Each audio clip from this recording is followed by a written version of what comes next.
Hello everyone, welcome back. Let us quickly begin the discussion of foundational concepts for the remaining topics. Today we are going to start with women-related issues and the role of women, right? To understand the contemporary dimensions of this particular topic, let us quickly revise the basic concepts that have the implication or the reflections on the current affairs, right?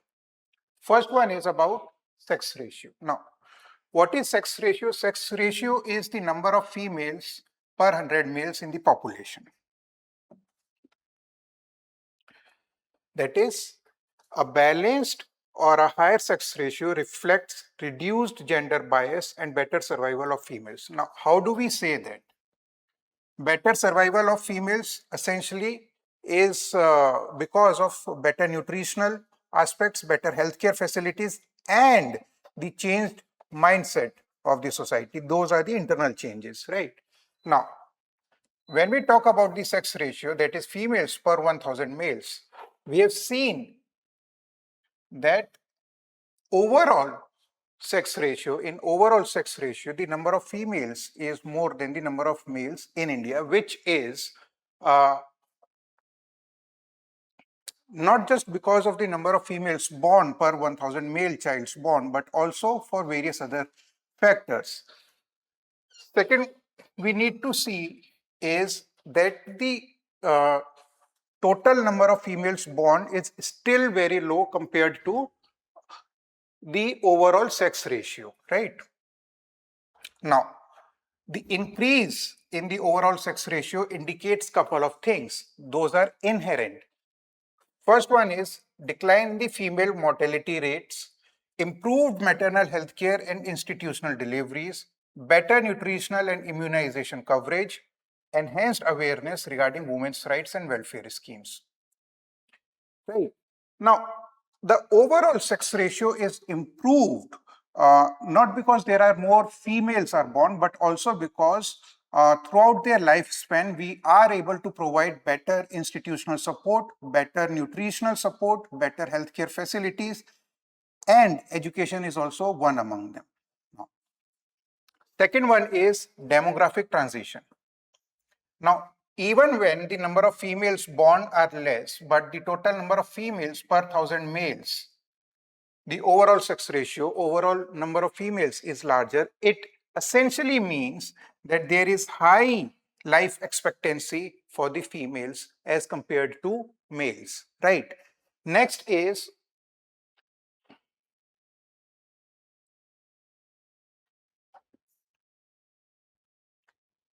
reduced fertility and mortality rate. Reduced fertility, it means that there are less number of children being born for various other reasons.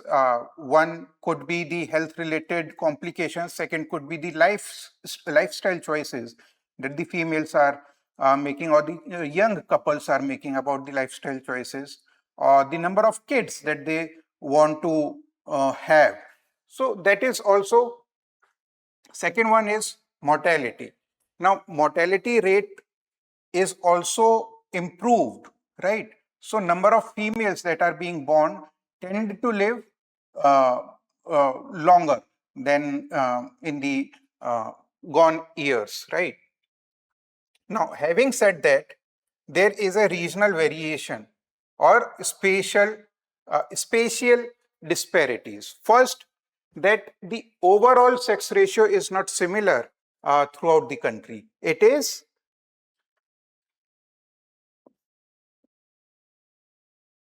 different for different states. That is, there is a disparity. Second one is southern and northeastern states show more favorable sex ratios, that is number of females per 1000 males, as compared to northern states, as compared to northwestern states. Second one is also about urban and rural. Rural areas tend to show skewed sex ratios when compared to urban settlements. Second one is that the urban areas also tend to show the sun preferences, the elements of sun preference or the elements of patriarchy. We'll talk about it, but for this particular topic, understand that the improvement in the sex ratios is because of various aspects, is because of the institutional supports or the government initiatives or the progress that the country has made over the past 4 or 5 decades in the field of education and in the field of uh, primary healthcare facilities or diagnostic facilities, right? So essentially, it translates into that demographic gains, that is, about the overall sex ratio, are not uniform and are shaped by socio-cultural norms, economic development, and government capacity. Right. So if we are trying to devise a policy for the improvement in the sex ratios or for the improvement of maternal and child health cares, we need to have a targeted approach. We cannot implement the same policy throughout the country. So to bridge the gap between the demographies, be it urban or rural, or be it the northern part of the country or the southern part of the country, we need to focus on various other elements: health, education, employability, human development index, and other factors, right? Next.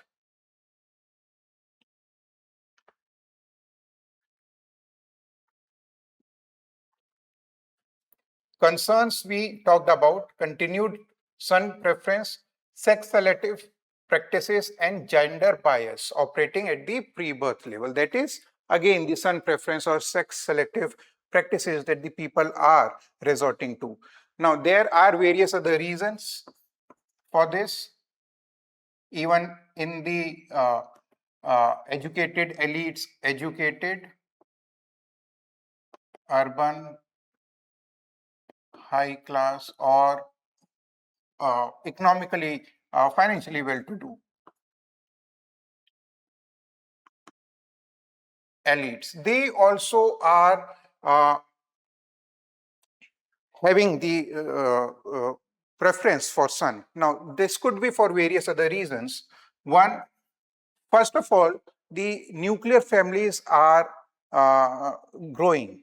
So, in one way, they are, even when they are planning to have a child, their preference goes towards the son. Even if, suppose if they want to have just one child, one kid, uh, then they would prefer a son child, only kid,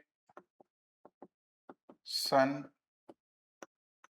or the what we say that the presumptions that sons will help them in their old age.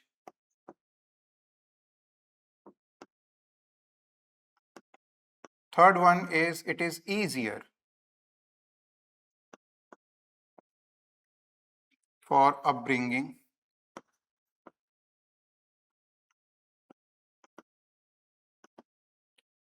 Fourth one is, in rural settlements, what we see is that people, those who have earned significantly, they do not want to give dowries. They believe that if they have a girl child, then dowry is the only mechanism in which, dowry is the only way in which they can have their girl childs married. So avoiding the dowry,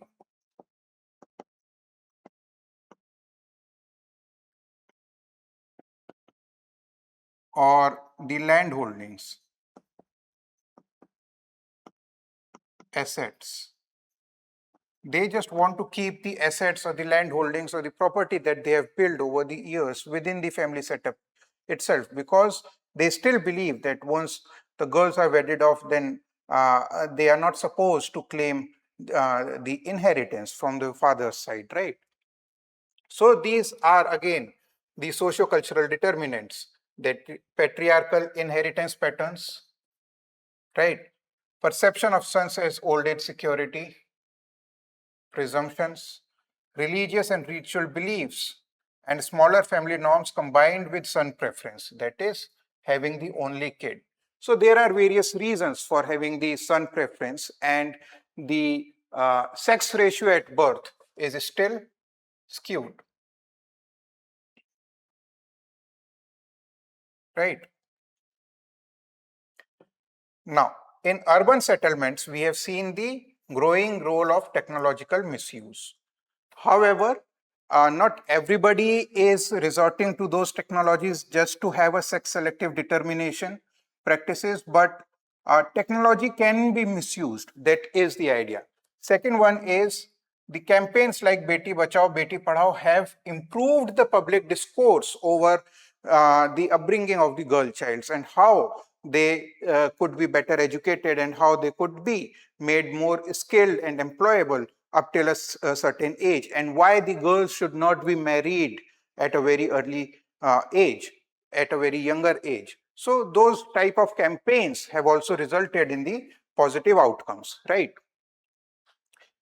Such as better education, economic participation. Now, when the females have better education, when the females have more employability, more skill, and they are contributing in the economy, right? This essentially translates into better decision making in the household issues or their own what we say preferences, when to have a kid, how many kids to have. Their autonomy increases in their daily life. So that is also one of the reasons. Second one is urbanization, migration patterns. Now, how urbanization and migration patterns are affecting the sex composition of any area? Usually, most of the migrants are males, leaving behind their female counterparts or aging parents, mothers or grandmothers in the native places or the village setup. This essentially translates into feminization of rural areas.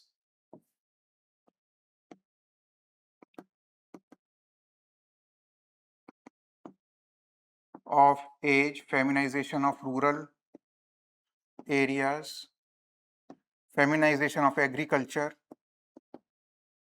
because most of the male counterparts have already migrated towards urban settlements as the seasonal laborers or the construction site wage laborers, right? So most of the females are left behind, and this improves the sex ratio in the rural settlements, but this results into skewed sex ratio in the urban settlements.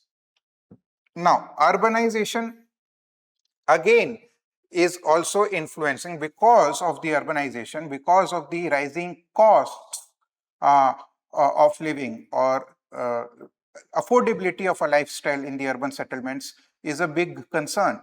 So at times people, males believe that they would survive anyhow and they could leave their females back in their native places. Second one is, with urbanization, with better healthcare facilities, with better education, with better infrastructures, with better policy implementations, what is happening is the level of education and employability of the females is improving. Now, if this is improving, then their autonomy and decision making improves. That also results in the what we say as a determinant, as a sociocultural determinant in having more kids, or what we say, uh, reducing the mindsets of son preference or the patriarchal mindsets, right?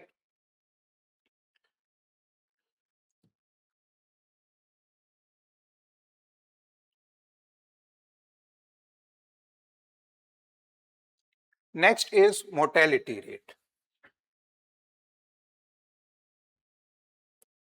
Number of deaths in a population relative to live births. So mortality rate is number of deaths per live births in any region or at any place. Now, what we have seen is, when we talk about maternal mortality rate, we have seen that we have improved on various factors like maternal health services, obstetric care, emergency care, education, level of nutrition, level of awareness, kind of things. So this essentially has reduced the mortality, maternal mortality rate, right? That is 93 per 1 lakh live births. Correct. Second is, this is also not similar around the for the whole country. Like in Andhra Pradesh, MMR is 30, but in Odisha, MMR is 153. But if you consider the northeastern states, MMR is nearly about 3 to 5, or at max 5, right? So there is a spatial, what we say, difference in these maternal mortality rates. Now, how are we improving on these aspects? The improvement is essentially because of policies that the government is implementing. Nutrition programs, Pradhan Mantri Matru Vandana Yojana, etc. have been very essential or central in improving the maternal healthcare facilities at the primary healthcare centers and other facilities, right? Second one is again infant mortality rate. That is number of infant deaths per 1000 live births. So when we talk about health care facilities, education, policy implementation like PCP and DT, or awareness programs, what we have seen that the IMR has fallen to around 1000, to around 25 per 1000 live births, right? Which is significantly lower as compared to the previous decades. However,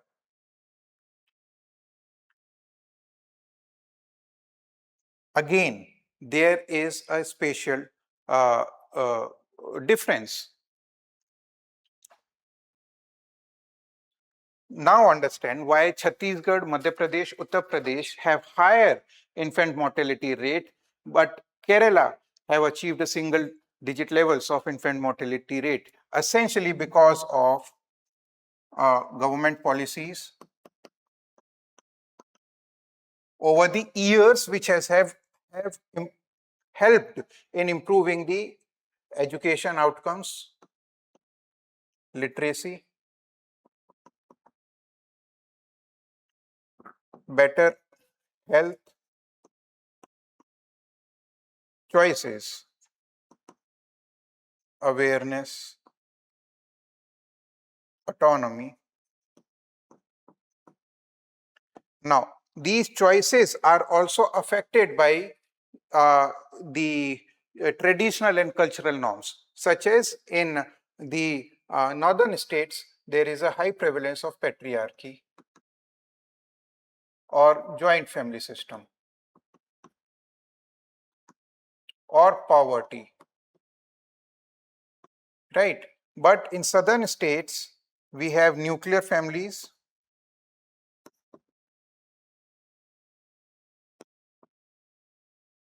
where the females are contributing more towards those decision making aspects, right? Infant mortality rate. However, we have significantly reduced the female infant mortality rate, but the biasness still exists that we have seen in the previous slide because of son preference, because of various other reasons. Even in the urban educated elite families, the same mindset or the same notion continues to have the impact, right? So that was about mortality rate.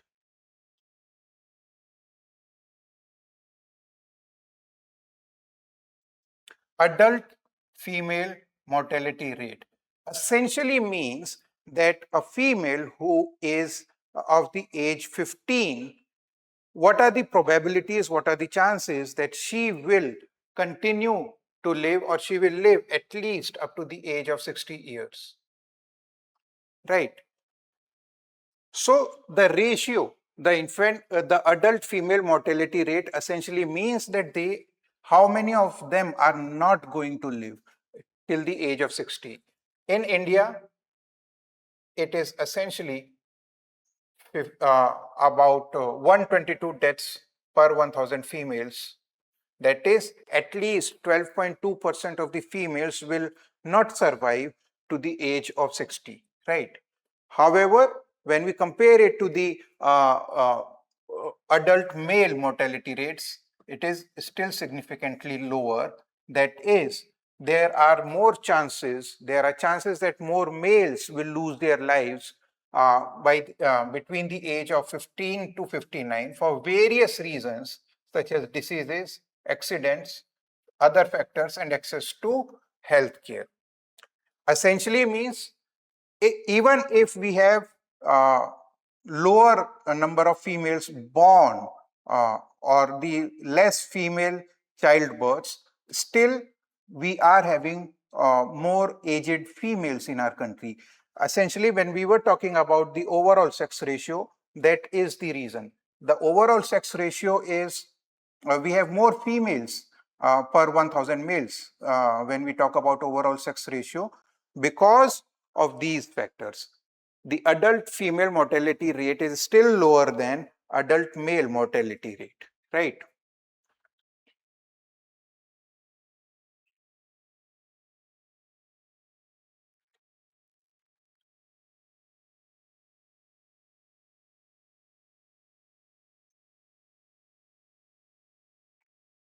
Next.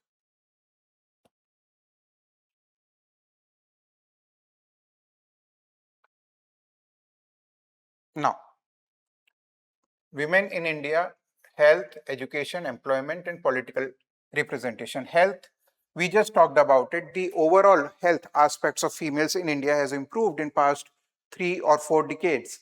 Essentially, because of various factors, that is about the targeted policies,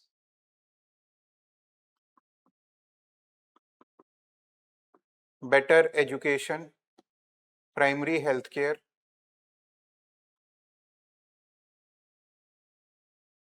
before and after the childbirth, that is prenatal and postnatal. Second one is about awareness, economic contribution, or decision making,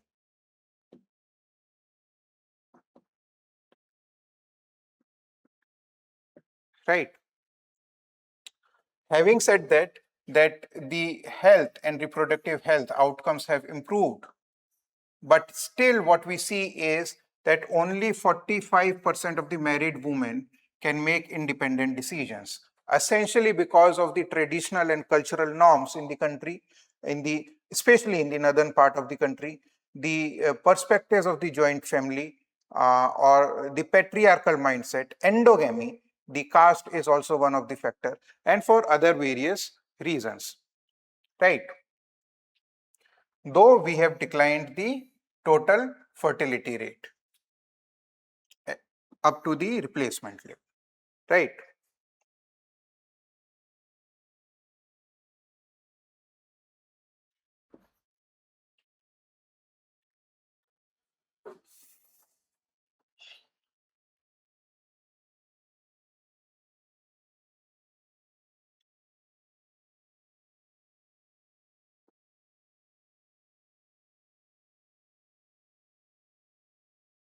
Now, still when we talk about health, we need to consider the age of marriage. So, early marriage might lead to health complications or choices. They have less say to their male counterparts because of the age gap, right? Second one is about the what we say uh, when in context of health, we can say that there are nutritional deficiencies, anemia, or limited autonomy. That is the choices. Second one is health outcomes are also shaped by various other factors, geography, economy, poverty, patriarchy, and various other reasons, right? So if there is a dynamic aspect to it, then we have to address that dynamism accordingly in our answers, right? So we see that people belonging to the higher level in the hierarchy, in the caste hierarchy, are better, uh, are having better access to health, education, and urban infrastructures, public infrastructures, and they have better say in the choices or the decision making within the family setup. So all these aspects need to be considered. Second, if we just try to relate caste and class,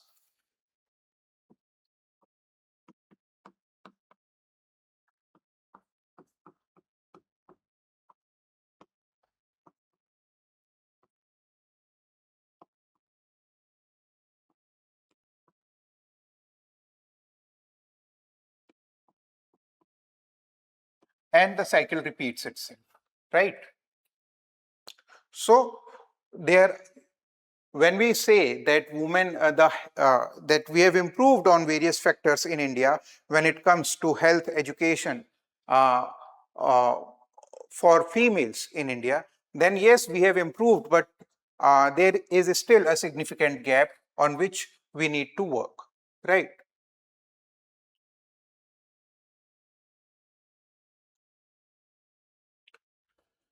Marriage age and women's health, we just talked about. Uh, Early pregnancy, uh, patriarchal norms, reproductive roles, anemia, mortality, constraining decision making, right?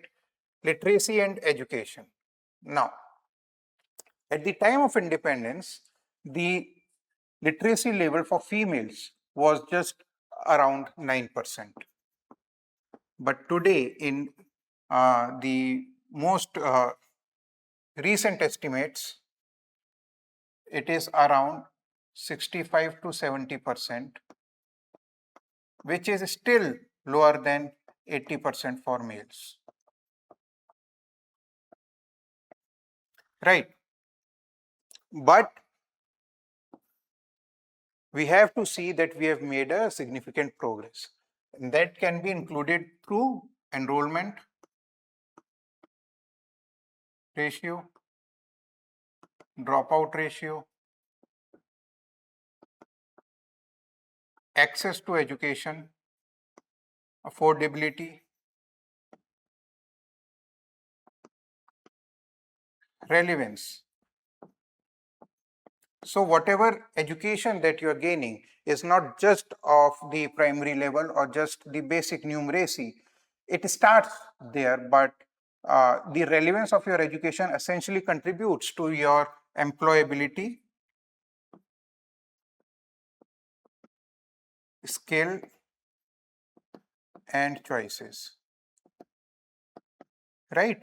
Now, if you have a new age kind of skill set with you, along with the modern education, along with the know-how of internet or other aspects, then perhaps you can be an entrepreneur, perhaps you can be a job provider, you can have your own financial independence. You will not depend on the male counterparts or the male family heads for your economic or financial stabilities. So those are the factors that literacy and education we need to improve upon, right? Now, however, there are barriers. Household responsibility. Second one is concerns during travel to schools, early marriage, childbearing, gender stereotypes. We'll talk about this STEM and vocational fields. But uh, it is not that we have not improved on those aspects. We are improving, but still it is not uh, uh, we do not have a parity in levels of education for the males or the choices or the fields of education that they are choosing between males and females. The parity is missing. So when we are going to focus on the future aspects of it, we need to say, or we need to think about including more women in the fields of science, technology, engineering, and medicine, in the higher management roles, or what the policy initiatives could help them with, such as couple of years back, there was a regulation by the central government to include at least one independent movement director in all the listed companies.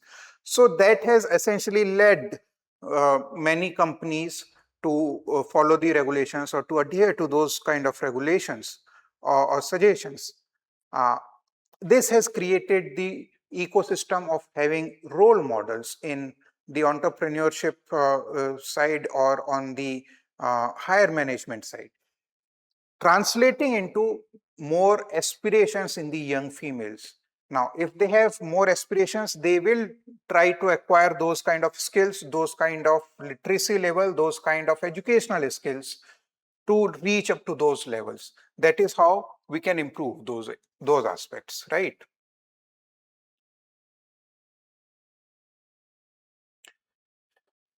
Now, when we talk about employment, participation, yes, we have improved the female labor force participation to approximately about 41%, which is not very much verifiable because there are a lot many females employed in the unorganized sector. There are a lot many females, those who are having their own initiatives and do not essentially get into those domains of policy analysis or the quantifiable data, right? But for if we analyze just the formal employments, then in itself it is about wage inequality. Now, along with the wage inequality, there are other factors, right? First one is occupational segregation. Now, we have seen movies, right? We have read about the news articles where the females were uh, not permanently commissioned on the front posts in the uniformed jobs. That is one of the things. More commonly, what we see is the if we talk about the gig economy, we do not have many delivery executives from females or rapido drivers or cab drivers. We do not see females more often. Most of the times, they are facing the occupational segregation.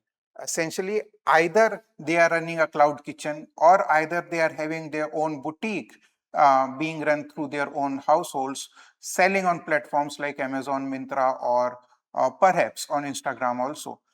Essentially, is uh, they are not allowed to step out, even if they want to make their own incomes. For various reasons, be their domestic roles, be the caregiving roles, be the homemakers, they have to work on both those fronts. This restricts their mobility. Now, if it restricts their mobility, they are more concentrated in informal jobs, low paid jobs, and precarious jobs. Precarious jobs like matchstick making factories or BD making factories or agarbatti making facilities or the shoe and shoal where they are clubbed together to make the whole thing. So essentially those are the jobs that women are working, which in where they are paid on hourly basis or the per unit factor basis. So those are the areas. They have less autonomy to choose their own profession. Even if we see them on online platforms, most of them are either beauticians or we do not see electricians coming to our houses through urban clap or other areas. So there is a occupational segregation, right? Second one is, can we improve over them? Right.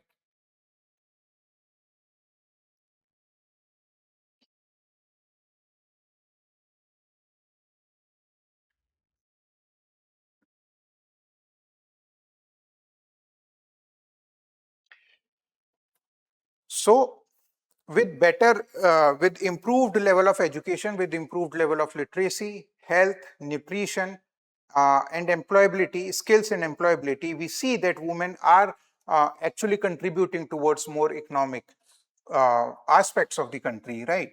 Towards the GDP growth, towards more development, right?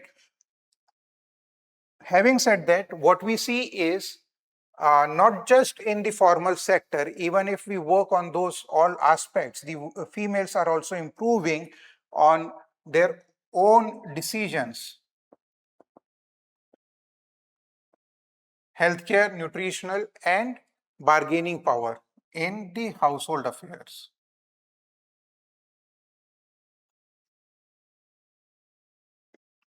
Right.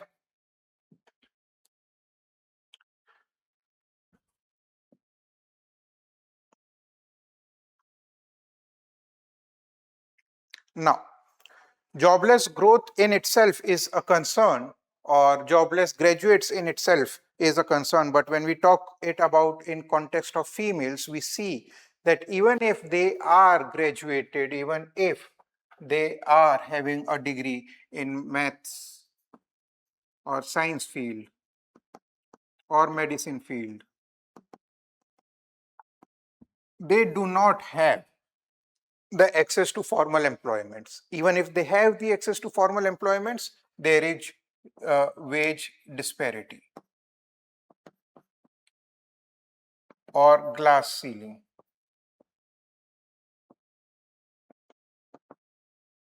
or maternity punishment,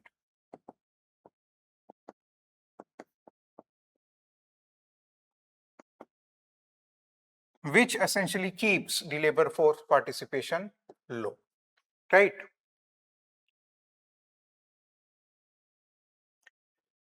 Next is about political representation. We have read about this topic ample number of times in our polity classes, in our classes for GS paper 2 and GS paper 4.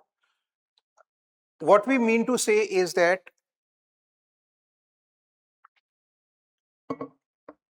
in context of GS paper 1 Indian society, same notions are also true. That is, internal party democracy, more representation,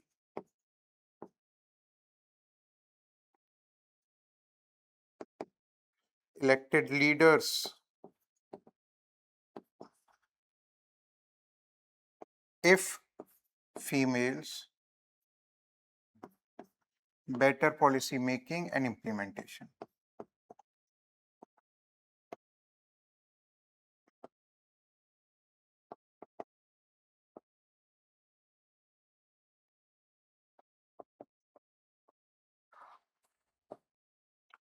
We already know the positive results of 73rd and 74th Constitutional Amendment Act, and we believe that this 33% reservation for women in parliament is going to translate in better policies for health, education, climate change,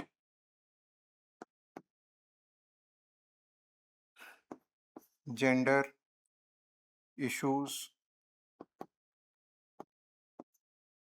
right? On various other factors, right? So we need to improve the political representation at the state level and at the central level so as to reflect or to advance the positive results that we have already seen through 73rd and 74th Constitutional Amendment Act. But there are concerns. Male dominated, dirty politics, name calling,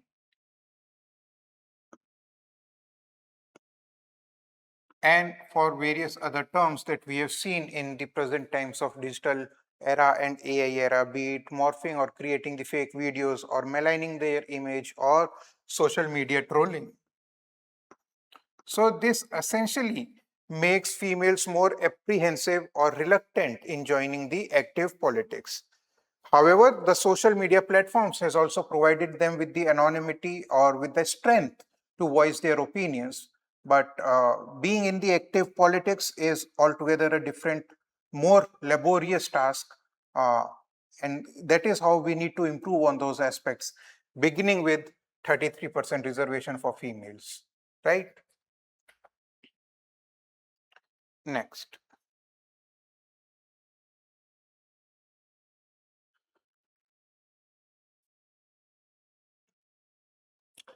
changing role of females or women in modern India. Family structure. Now, yesterday we were talking about the family structure, that we have moved away from the joint family structure towards nuclear family structure or more individualized nature. Right. Now, implications for gender roles is that both males and females are contributing towards the household chores, and females are also contributing towards the family income, right? Decision making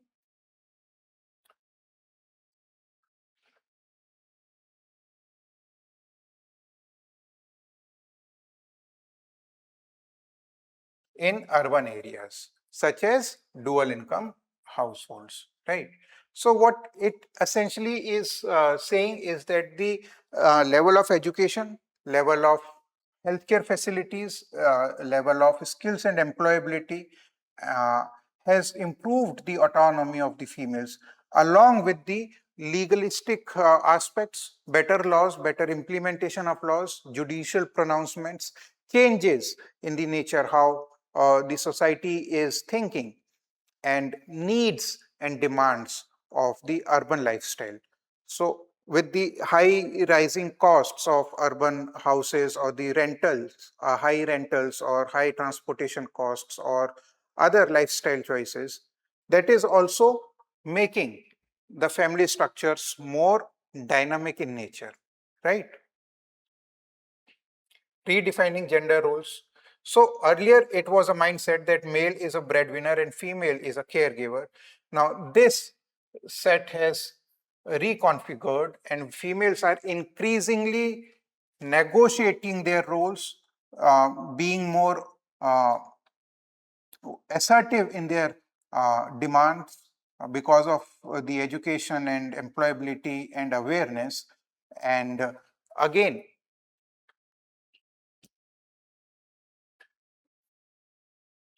that is something which has improved the economic decision making, where to spend the money, where to invest the money, and how much to save.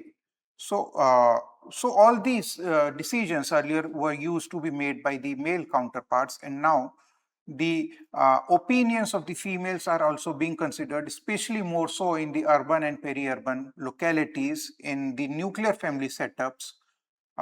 These things are improving, right? Second one is, even if we have the shift or in the family roles or the family structure, but there continues to be a tension. First one is societal expectations. That is, even if the females are contributing towards the family income in the nuclear households, even if they are pursuing a career, they are still expected to take care of the household chores, caregiving nature of a mother. That is essentially the when we talk about the dual burden, and the male counterparts are not sharing the burden of the household chores, which leads to time scarcity or time poverty. Time poverty again, uh, if they were to invest those or approximately 180 minutes or 250 minutes in their skill development and learning more, that will improve their employability, that will improve the chances of having a better pay, right? Better salary. But that is also again one of the thing.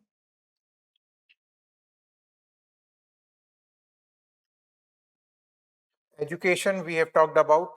Uh, more enrollments in the STEM disciplines, and uh, essentially because of access to institutions, breaking the barriers,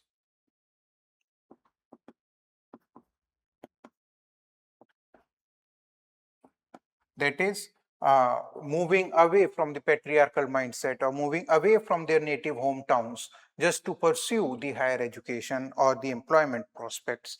That is also one of the thing. Again,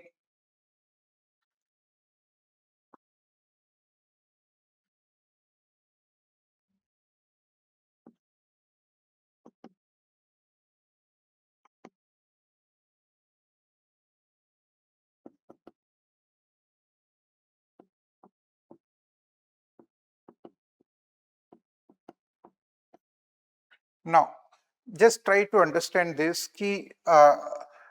We have more of the female bike riders, we have more of solo travelers in present days, essentially because of the social media platforms, be it the YouTube channels or the Instagram channels. They convey a message to the population that these things exist and these can be done without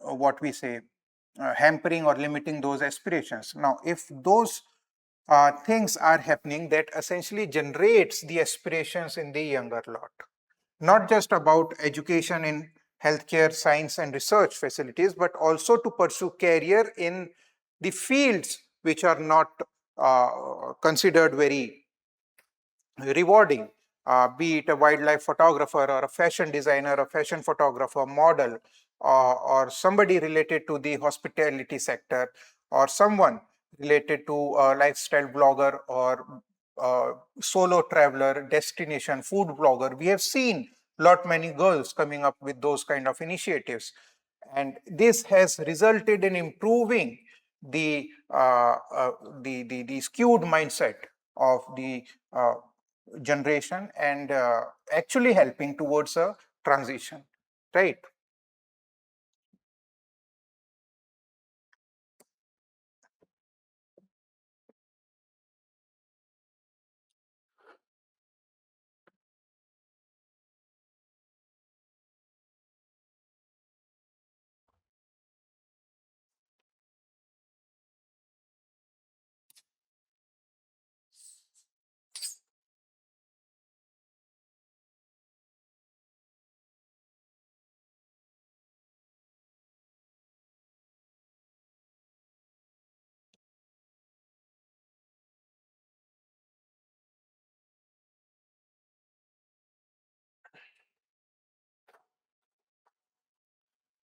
Invisible labor.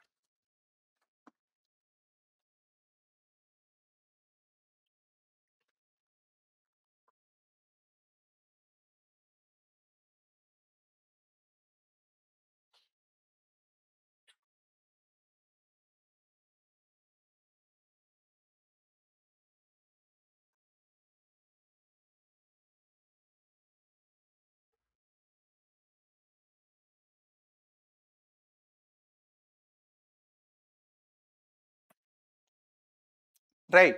So when we talk about the invisible labor, it is something that females are constantly doing, but they are not economically rewarded, or that is not even quantitatively considered while making those assessments of, right. So what is the invisible labor is essentially when they contribute towards the domestic roles like caregiving for the young toddlers, caregiving for the elderly parents,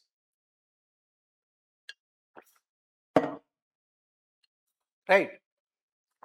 Or managing the household affairs, groceries, cleaning, and all those aspects, right? Second one is emotional and social labor that they are doing, or they are contributing towards the family enterprises. Suppose if there is a grocery store at the ground floor of the house and the family is living in the upper ground floor or the first floor. So more than often we have seen that the female members of the households are also contributing towards the smooth running of that grocery store or some other aspects. But those efforts, those contributions are not considered for, right? But what we see is their contributions lead to what we say, improve the human capital or facilitate the workforce participation, social fabric को improve करने में बहुत help करता है। तो इन सारी चीजों को देखते हुए भी जब हम उनकी कंट्रीब्यूशंस को वैल्यू नहीं करते, उस कॉन्टेक्स्ट में बोला जाता है उसे invisible labour, right? Time use, we just talked about that women spend nearly about I said 250, it is 280 or 290 minutes approximately daily on domestic chores, which is significantly lower than men. Women perform over 8 times more unpaid work than men do. Direct, that is dual burden we talked about, time poverty we talked about. Essentially, that could account for 15 to 17% of India's GDP. Now, what we need to do is reshape the policy priorities, investments in care infrastructure, gender sensitive social protection. If we have these factors, then perhaps the burden, the dual burden or the time poverty elements could be reduced significantly, right? And that will bring parity in the family setup.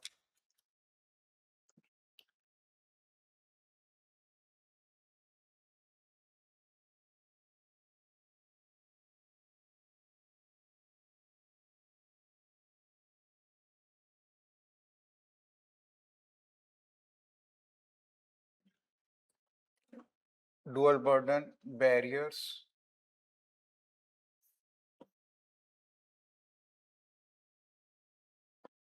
Right, so there is nothing new. You know about these things, that about the dual burden and how to improve the policy interventions, right? In unorganized sector. Now, why there is more female participation or female employment in the unorganized sector is because of the availability of those kind of jobs that they could be seeking. Second one is the level of education, the level of literacy. Third is about the urban sector. Not all females are migrating towards the urban centers to pursue a career for the lack of opportunities, for the lack of education and health prospects also, right? But this informal work culture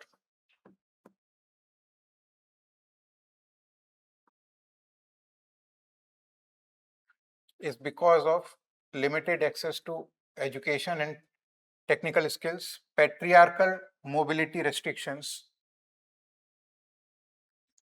अब इसमें दो चीजें हैं। पहला कि आप घर से ज्यादा दूर नहीं जा सकते एक कोई भी काम या व्यवसाय करने के लिए। दूसरा कि जब पुरुष शहरों की तरफ माइग्रेट कर जाते हैं तो महिलाओं का काम रह जाता है पशुपालन का या खेती बाड़ी का, that is feminisation of agriculture या feminisation of rural society.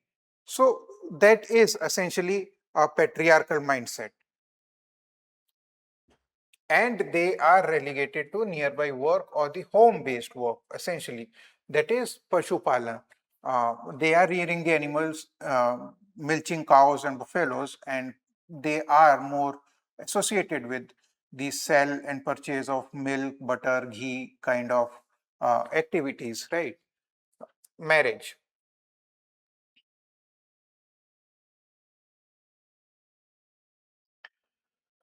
Now, marriage and early motherhood, there are two aspects to it. First, marriage is females are considered more submissive and they are more expected to let go of their career and migrate or shift to a newer place, to a newer city, just in case they get married. That is again a patriarchal mindset. Second one is about even if you get married, you are what we say, you are expected to go for the informal work, not in the organized sector, but in the organized sector, which will have the flexible time for work. Now, this is essentially considered because you have other responsibilities towards the household, be it the child care or the elderly care or taking the uh, what we say care of the other household chores. So that limits your aspirations, that limits your contribution, uh, and it enhances your vulnerability, be it economic or social, right? Gender discrimination in hiring is we have seen in the urban settlements that most people are not hiring the female employees for the concern that uh, uh, they might need to adhere with the labor codes uh, more strongly. Second one is they need to be prepared for the eventualities just in case a female needs a maternity leave or getting married. So there will be a vacant spot just in case they migrate to another location after getting married. So there are various reasons why the employers are not favoring the female employees or they are not hiring the female employees, which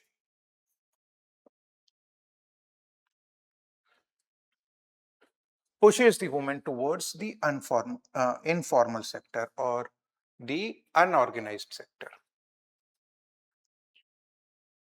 Now, there is a gap in the land ownership between males and females or the assets that they have on their names, which restricts their decision making autonomy, which restricts their approach towards the formal channels of credit, right? Which again restricts their ability to come up with their own initiatives, entrepreneurships, or something like that.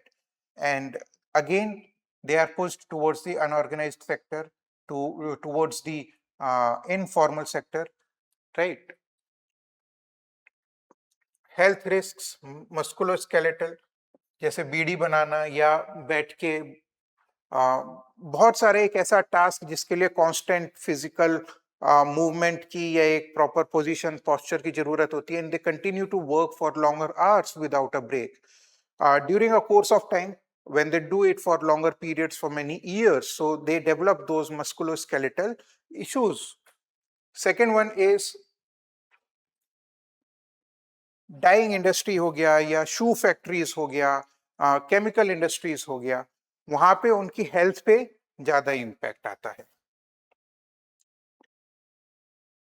Lack of sanitation facilities, maternity protection और paid leave, तो reproductive health में भी adverse impacts आते हैं. दूसरा, labor policies are gender blind. So they are equating every other labor with the same scale. So we need to improve on our labor codes. We need to come up with better gender sensitive laws so as to help improve the employability in the formal sector, right? As well as in the unorganized sector.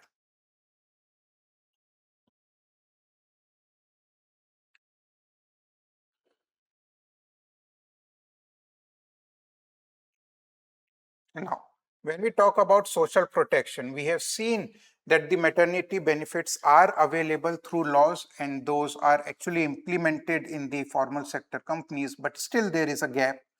Uh, but those policies, the implementation of those policies is largely absent in the informal sector.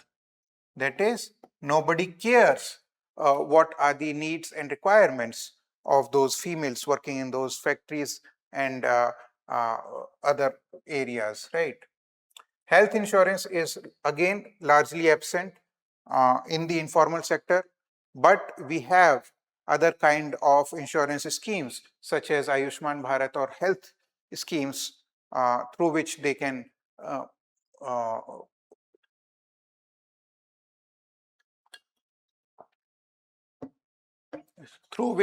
access the healthcare facilities just in case they need to, right? Second one is pension.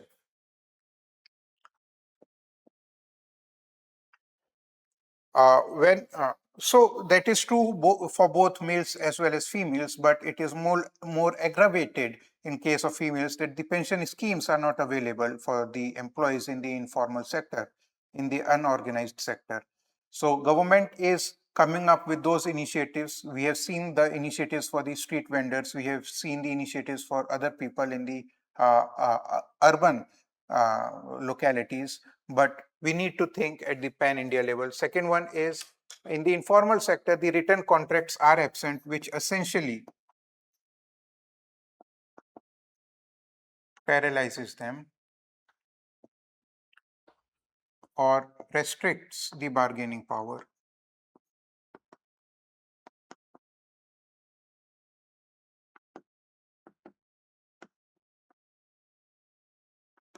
Right. Grievance redressal does not exist because there is no concept of grievance.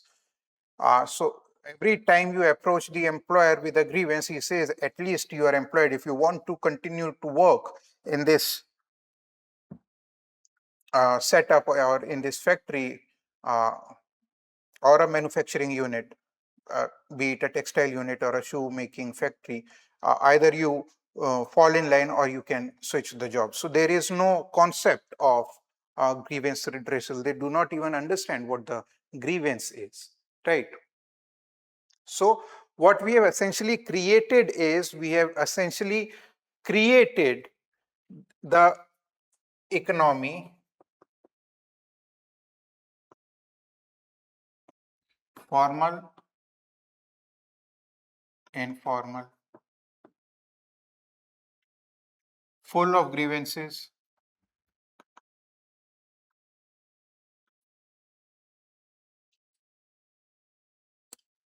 or wage gaps, or the occupational segregation, glass ceiling, hiring policies, etc. And in informal sector, that is uh, precarious jobs, family setup, manufacturing unit,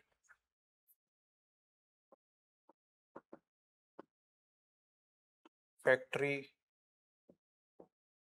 health, absence of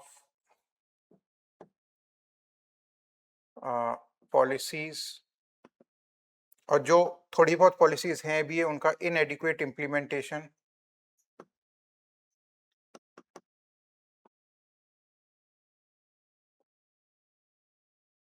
craze facilities तो दोनों ही जगह issues है,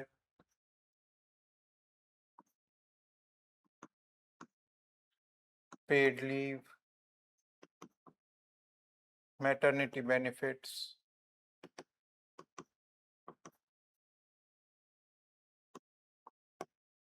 etc. So we have created essentially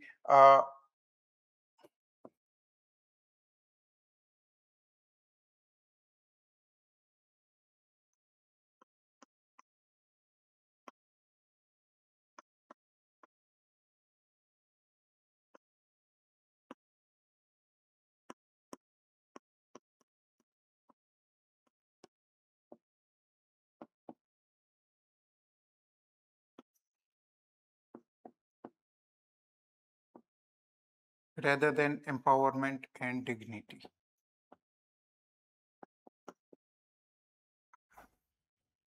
Right.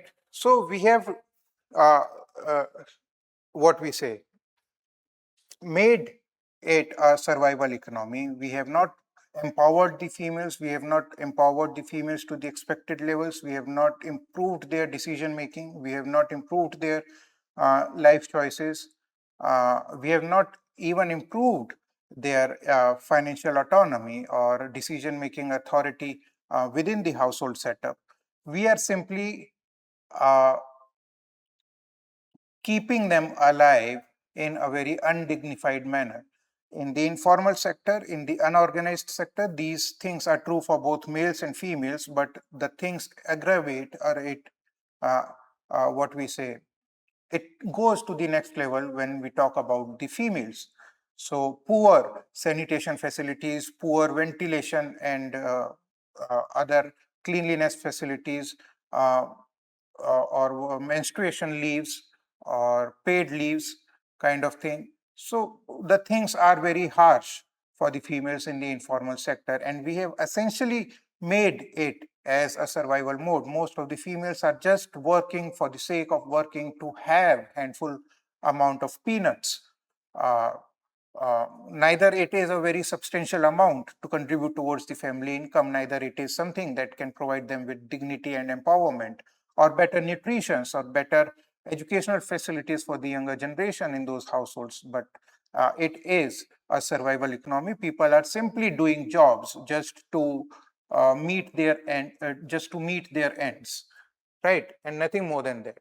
So that is a very concerning situation for the unorganized sector.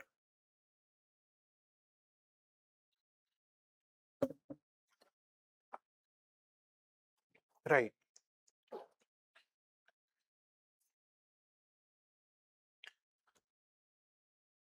Women in STEM.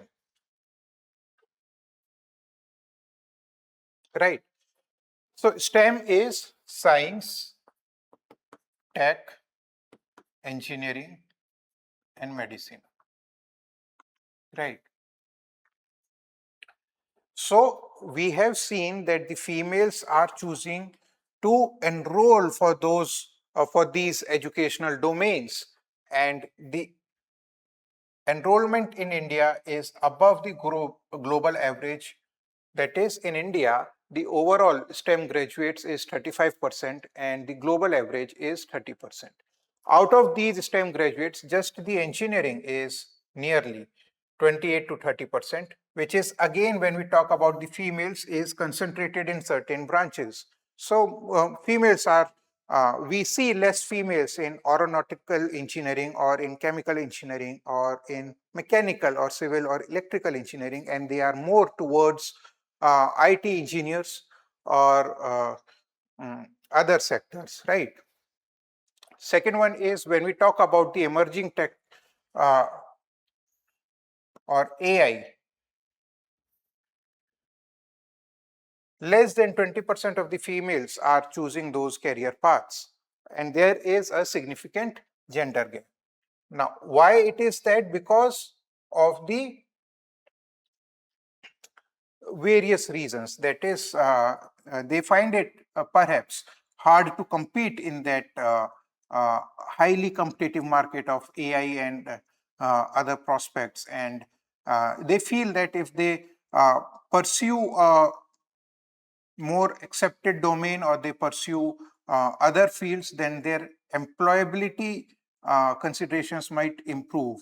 Uh, Essentially, they are thinking about improving their say in the household chores, improving their say in bodily autonomy and decision making choices, right? Senior level पे जाके ये और कम हो जाता है. इसके कई सारे कारण हैं. सबसे पहले तो ग्लास सीलिंग हमें समझ में आता है कि फीमेल्स को प्रमोशन नहीं दिया जाता, फीमेल्स को पे स्केल इंक्रीज नहीं करा जाता है. ठीक है. इसके क्या कारण हो सकते हैं? इसके बहुत सारे कारण हैं, जैसे informal groupings,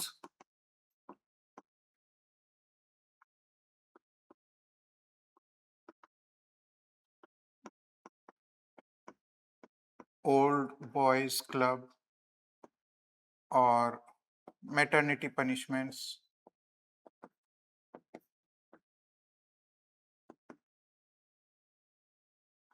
or career gap.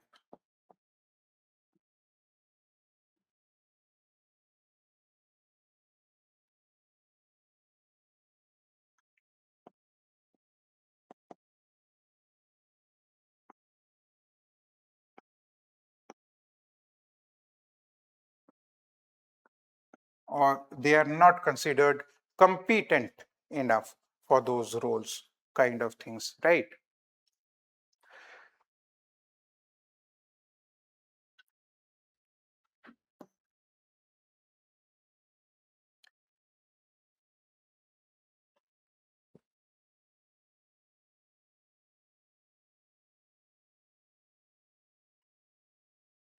ठीक है. Leaky pipeline, why do we not find more females in the higher echelons of these STEM sectors is perhaps because there is reduced aspirations in this STEM field for various other reasons. One of them is that we do not see more of role models. Now, we see role models in sports, we see role models in fashion industry, we see role models as politicians. But when we talk about the scientists, the number of role models is still very small and again very skewed when we talk about the STEM sector. So, which does not inspire many females to pursue these domains. Second one is, even if somebody is choosing these streams, they are not well mentored, there is a bias, and then they move towards the non-technical fields. ऐसा कई दफा देखा गया है कि आप engineering तो कर लेते हैं लेकिन उसके बाद आप मैनेजमेंट इन एचआर और द पोस्ट ग्रेजुएशन जब आप करते हैं तो एचआर में एचआर डोमेन में करेंगे या सेल्स डोमेन में करेंगे, मार्केटिंग में नहीं करते, फाइनेंस में कर सकते हैं. तो ऐसा ऑब्जर्व किया जाता है. So it is observed that most of the females drop out after the graduate level course because of the level of mentorship that they receive, because of the what we say, the employments that they can have, right? Second one is,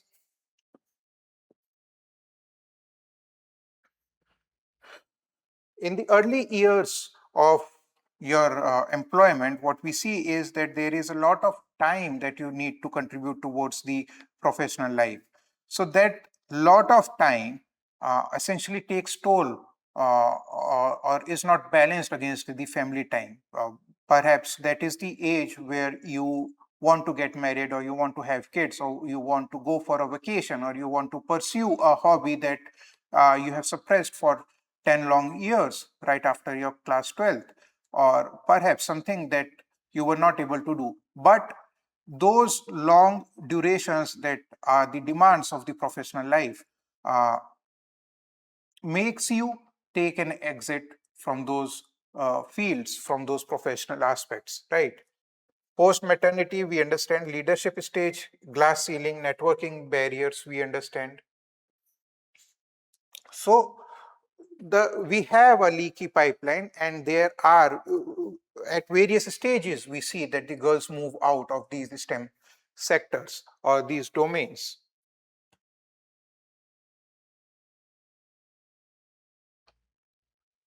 So root cause: gendered socialization and stereotypes. First of all, लड़कियां maths में कमजोर होती हैं, लड़कियां अच्छे से गाड़ी नहीं चला पाती, they are not the good drivers or they are weak in mathematics, kind of things. They cannot play cricket. So all these stereotypes are breaking, that we do understand, but those narratives are still very much persistent in the class textbooks. So we need to improve the examples. We need to improve, or we need to include newer examples in the textbooks so as to give the idea, so as to give the air under those wings that they can pursue those STEM sectors. Perhaps we can include more of the names of the female scientists, be it Mrs. Swaminathan or somebody like that, right? So if the classroom narratives are of this kind, then lower self-esteem or lower enrollment, and perhaps this shrinking pipeline right from the very beginning. Second one is lack of role models. We just talked about it. Workplace culture, male-centric or inflexible hours, long geographic mobility, which influences the work-life imbalance and exclusion from the informal decision-making spaces. That is, people meet beyond the office hours to connect, to network, to socialize, and which influences the decisions, right? Motherhood penalty, or right, we have talked about it. Digital skill divide, that is unequal access to digital infrastructure, low digital literacy, reinforcement of both gender and regional inequality. So there are various factors which are keeping females away from the STEM field, STEM domains, and we need to work on those all aspects, improve the classroom notebooks or the perceptions within the formative years only,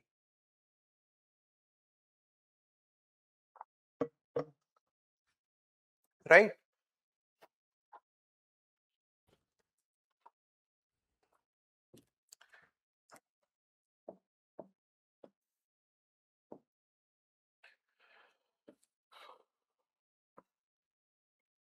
ठीक है.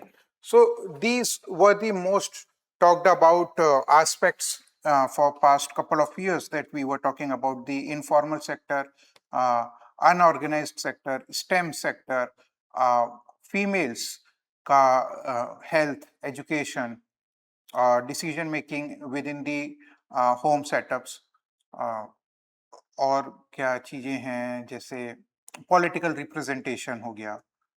तो इन सारे मुद्दों को बार बार connect करके interlinkages देके पूछा जा रहा है. आ,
so all these domains, all these dimensions are interconnected.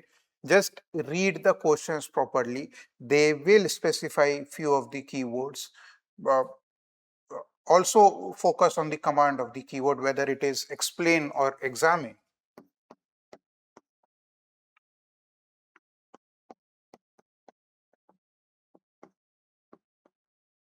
or analyze.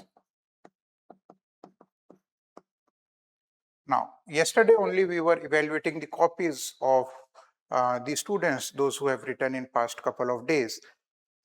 Understand that the idea of examine is not about presenting the pure concepts or ideas from just one perspective, right? Let us see with the example.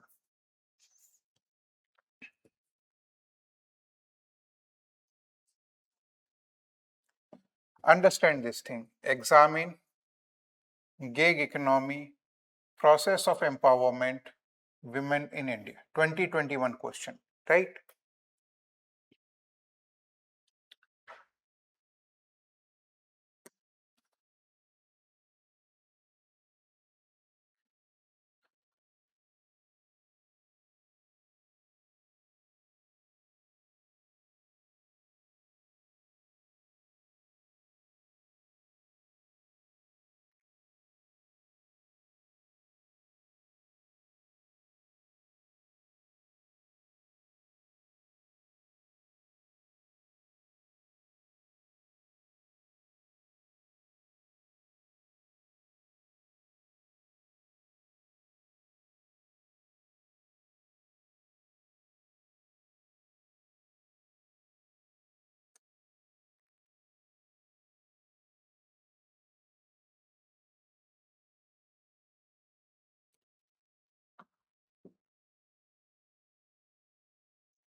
Let us say this question: growing population is the cause of poverty, or poverty is the cause of growing population?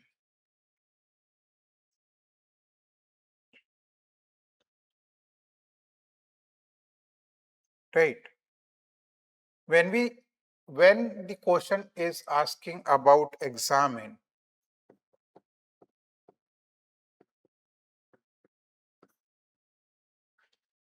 right,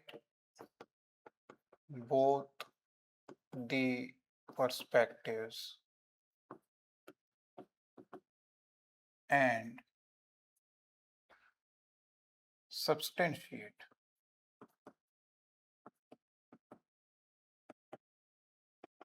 with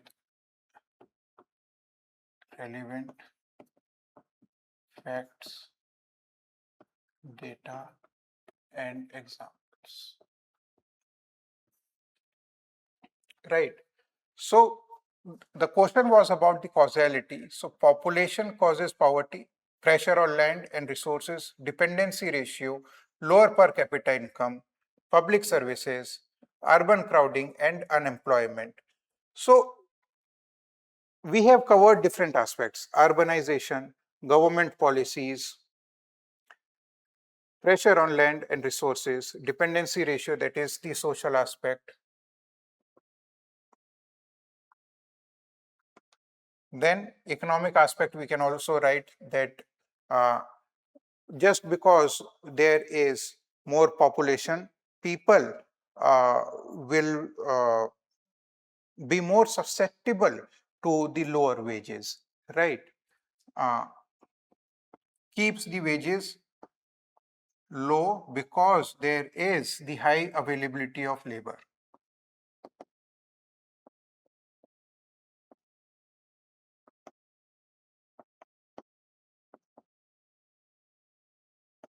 Right. Now, if poverty is there, then population grows because low female education and empowerment, access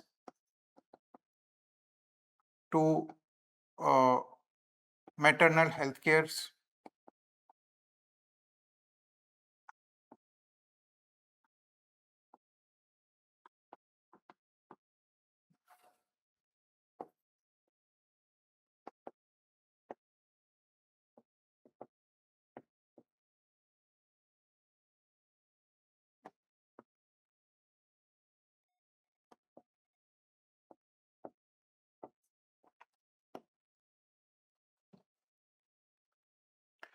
children as economic assets, that is, rise in dropouts,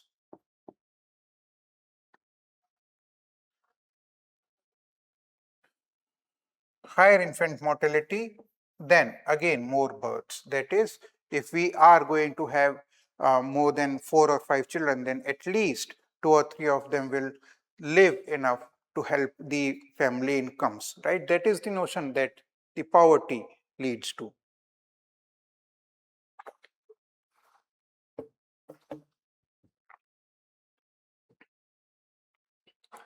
Examination part. It is the circular causation because the question was about or, right?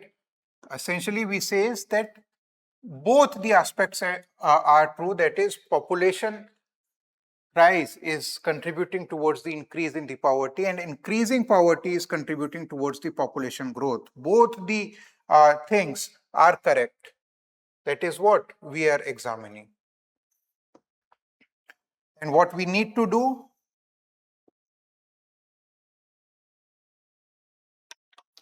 the coercive policies for the population control are not as much effective that we have realized in past 3 or 4 decades. Rather, the developmental aspects, the investment in the primary healthcare, the investment in the public infrastructure, the investment in the access to the education, uh, or the transport facilities, the other aspects, if we can develop or improve on those aspects, then perhaps we can arrest or we can reduce the poverty levels, right? Essentially, what we did was we tried to work on the primary healthcare,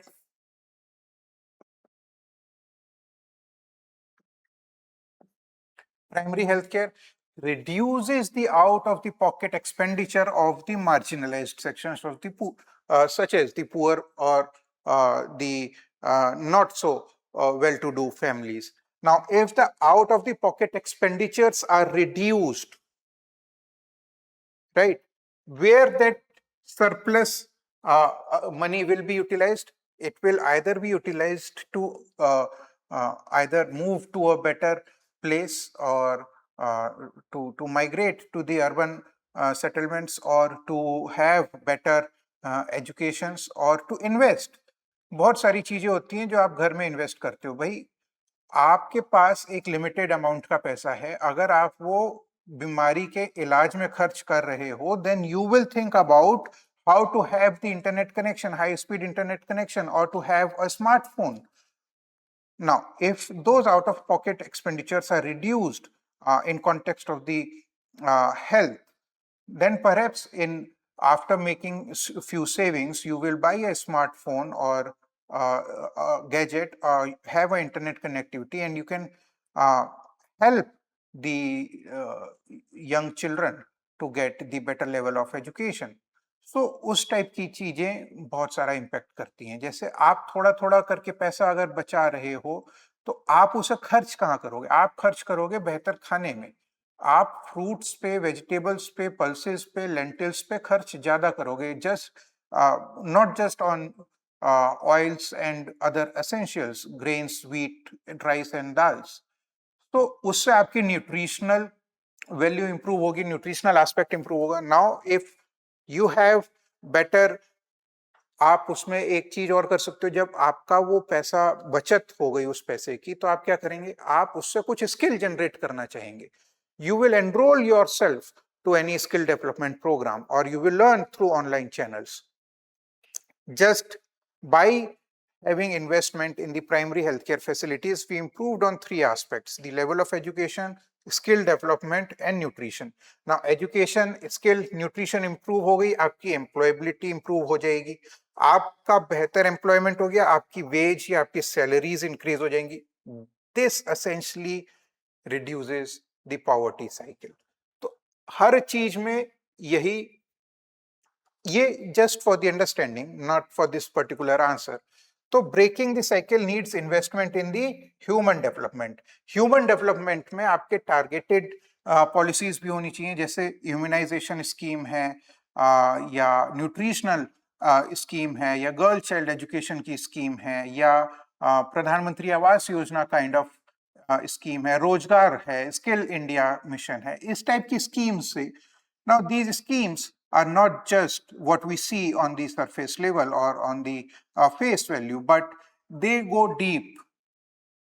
They are essentially targeted towards reducing the poverty and improving the overall human development index of the country. So that is what we need to examine, right? Focus on the command of words and mold your answer in that particular context. Point one. Point two, always substantiate.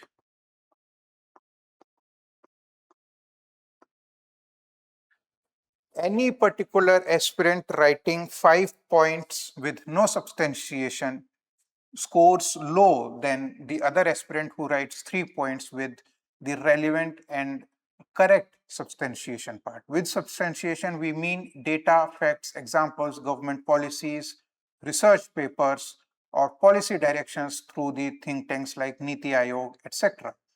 अगर आपके पास वो data है, that significantly improves your answers, right?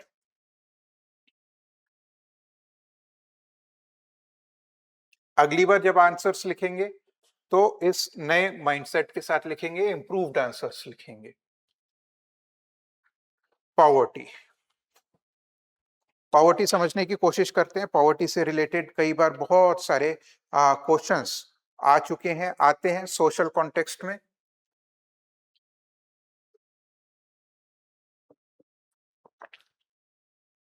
सबसे पहले difference समझेंगे absolute poverty और relative poverty में। ये समझना जरूरी इसलिए है बिकॉज हमें फिर पॉलिसी इंटरवेंशंस के बारे में भी समझ में बेटर आएगा। ठीक है, Absolute poverty is a condition where individuals cannot meet the basic needs such as food, shelter and clothing. और रिलेटिव पॉवर्टी वो है जब आप खुद को या किसी को कंपेयर करके देखते हैं in relation to the average income, in relation to your neighbourhood income, in relation to other people, that is relative poverty. Absolute poverty क्या होता है? हंगर, माल न्यूट्रिशन, ये इसके कैरेक्टरिस्टिक्स हैं. Lack of sanitation and clean water, inadequate housing, ये lack of that is the absolute poverty. But relative poverty की बात करेंगे तो उसमें इनइक्वालिटी ज्यादा आती है, मतलब उसमें सोशल डायमेंशन ज्यादा है.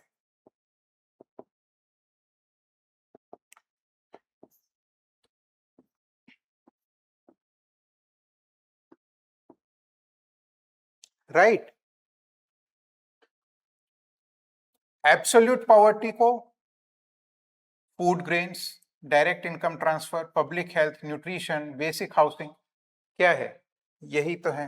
प्रधानमंत्री Awas Yojana, food security programmes, डीबीटीज. ठीक है. अब रिलेटिव पॉवर्टी को कैसे इंप्रूव करना है?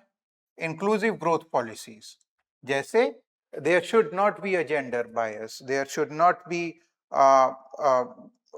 Cast based differentiation in the employment sections, या progressive taxation. Progressive taxation, those who are making more money will be taxed more. उसके बाद आता है universal access to quality education and primary health care facilities, जिससे कि लोगों को ये आभास ना हो कि somebody else is having a better access to education and health. Digital divide कम करना है. इसी वजह से हमारा इनिशिएटिव्स है to connect the India through the fibre. Right. दूसरा आता है क्रॉनिक पॉवर्टी और transient poverty. Chronic poverty long term होता है, इंटरजेनरेशनल होता है, और बहुत सारी चीजें, जैसे आपके पास एसेट नहीं है कोई, neither the forefathers have had any asset, land ownership, flat or something like that, or factory. So assetlessness is the characteristic of chronic poverty. Transient poverty क्या होता है? ये टेम्परेरी होता है, वो किसी भी वजह से हो सकता है, जैसे इलनेस की वजह से हो सकता है, या इकोनॉमिक शॉक की वजह से हो सकता है, या the what we say, the product that you were manufacturing lost its relevance, and you could not reinvent yourself to the present requirements of the day of the market. तो वो transient poverty होती है. कई बार ऐसा होता है कि आपको आपके व्यापार में बहुत नुकसान हो जाता है, and then you take the loans from the informal channels. That indebtedness leads to transient poverty. You are unable to repay back those loans, and what we say, you have to let go of your land or household or the factory. So those are the areas where we see the temporary nature of poverty, right? Third difference is between urban and rural poverty.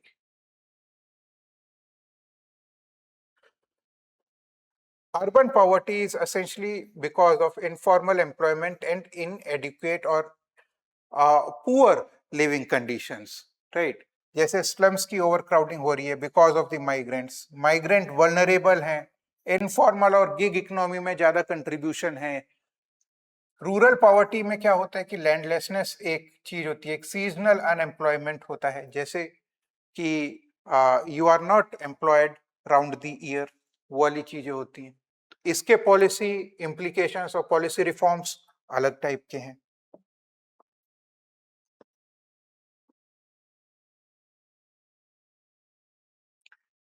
Effects of poverty, health, social, future generations, educational implications, security challenge, gendered implications, ये सारी चीजें आपको पता हैं. तो causes of poverty देखते हैं और उसके डायमेंशंस के साथ रिलेट करते हैं. इनकम और वेल्थ कम होना, ठीक है, ये रिलेटिव पॉवर्टी भी हो सकता है, क्रॉनिक पॉवर्टी भी हो सकता है। Relative poverty that you have less income as compare to the other person. Chronic poverty is that you do not have any income, you are living at a subsistence level, right? तो इसमें economic characteristic भी है, social characteristic भी है. इसका effect क्या होता है? Social tension. You start hating somebody who is making more money than you. You start hating somebody who is employed and you are still unemployed, even if you both are of equal educational levels or skill levels. तो एक social tension create होती है वहां से. ठीक है. Second is understand that health and nutrition deficits. इसमें absolute poverty है, क्रोनिक पॉवर्टी है, ट्रांजिएंट पॉवर्टी है. मतलब you might be that poor that you are not able to afford for those things from generations. Second one is just because of certain unforeseen situations, be it illness uh, or the loss in the uh, jobs, you do not spend much on the nutritional value or you start neglecting your health. That is transient poverty. So it essentially translates into malnutrition या mental illness या out of the pocket expenditures increase. अब जब ये चीजें होती हैं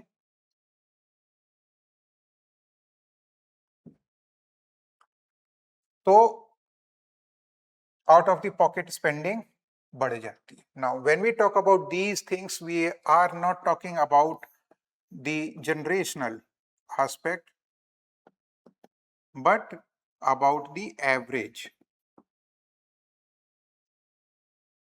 middle income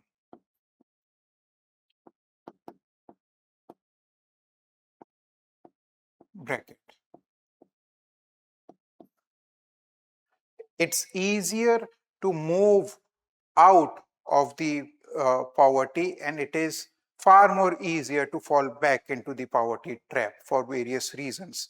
ठीक है, जैसे ये सारी चीजें, इकोनॉमिक शॉक और क्या बोलते हैं, इलनेस, क्लाइमेट इफेक्ट्स की वजह से बहुत सारी फसल खराब हो जाती है. पिछले साल फसल अच्छी हुई, इस साल फसल उतनी अच्छी नहीं हुई, तो डेट आ जाता है. वो सारी चीजें भी इम्पेक्ट करती हैं बिकॉज वो एक रूरल बैकग्राउंड में you that is a transient poverty, and this year perhaps you are not making that much amount of savings or earnings, right? तो ये इसके करेक्टरिस्टिक्स हैं अलग अलग. ठीक है, अब पॉवर्टी को डील करने के लिए डायरेक्ट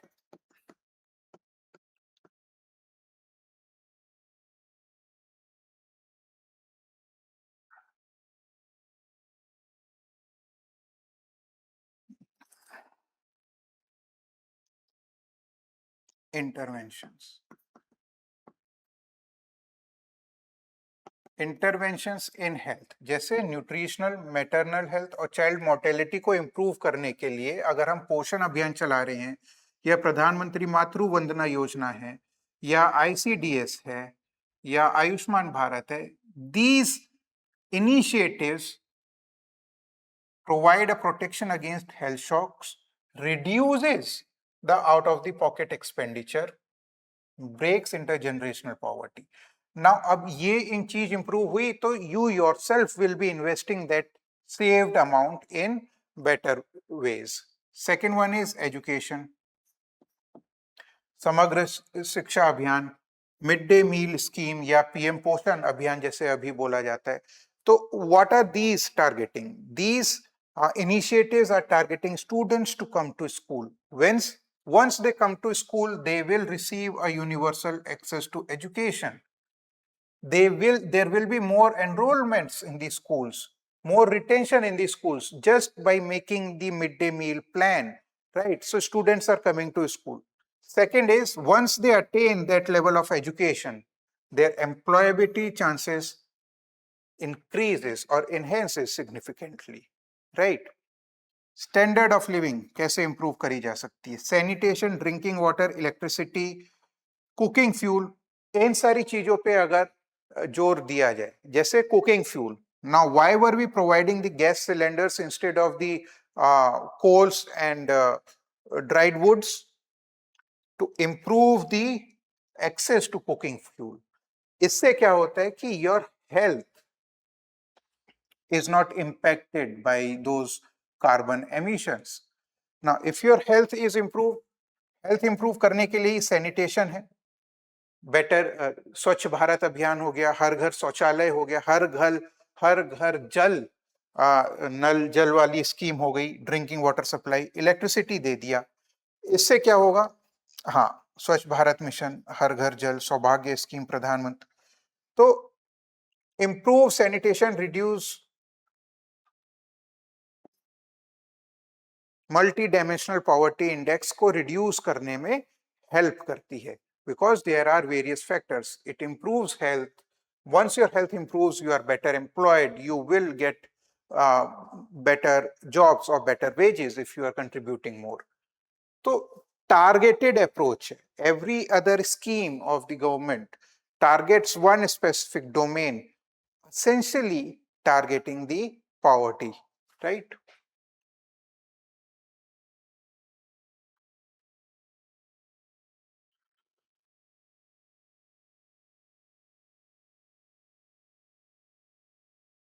ठीक है, इन तीन टर्म्स में डिफरेंस समझना है आज, अर्बनाइजेशन में, इंडस्ट्रियलाइजेशन में और मॉडर्नाइजेशन में, क्योंकि एग्जाम में जब ये पूछा जाता है तो आप इसे सिमिलर या इंटरचेंजेबल समझते हैं और आपके आंसर्स वहां से खराब होने शुरू हो जाते हैं।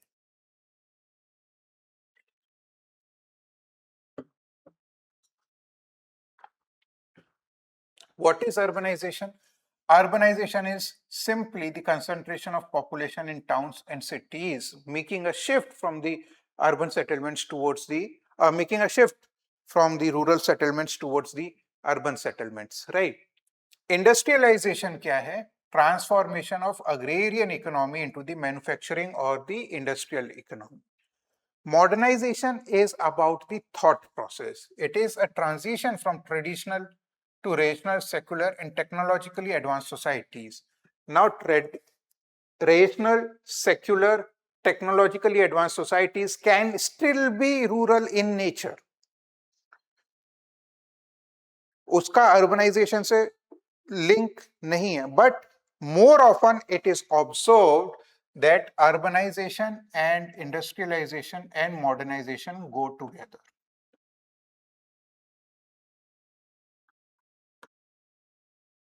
अर्बनाइजेशन के की ड्राइवर्स क्या हैं? Migration, opportunities, infrastructure.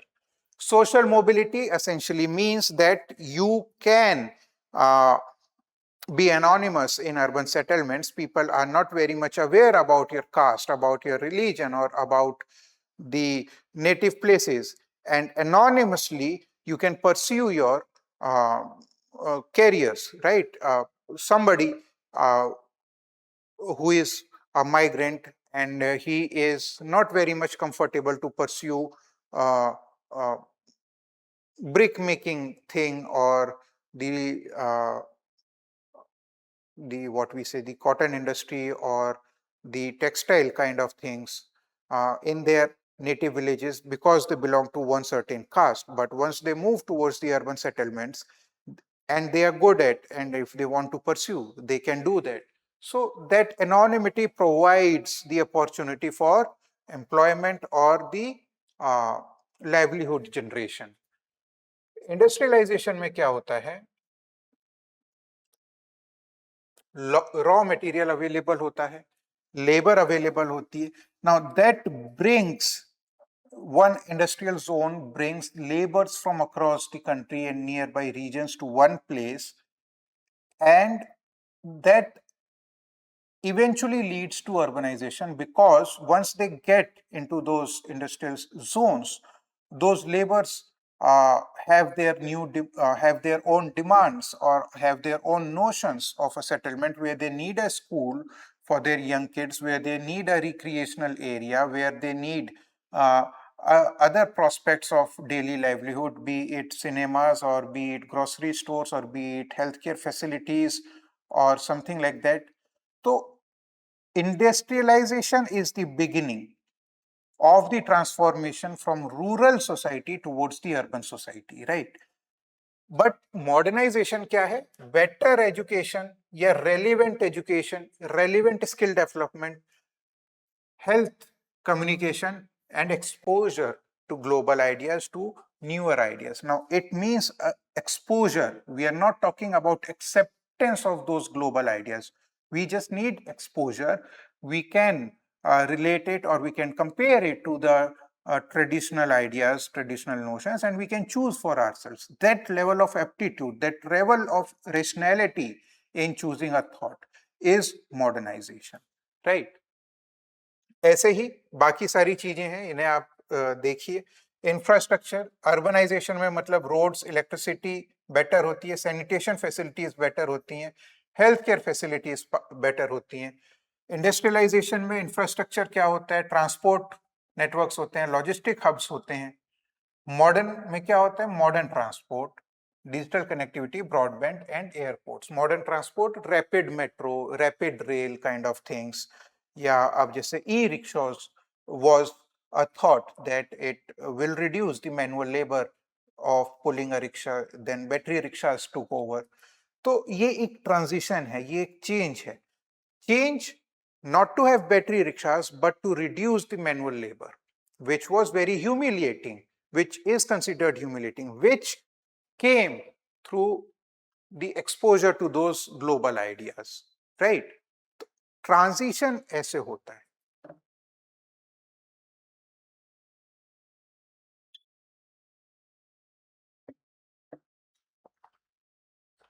Right. Next.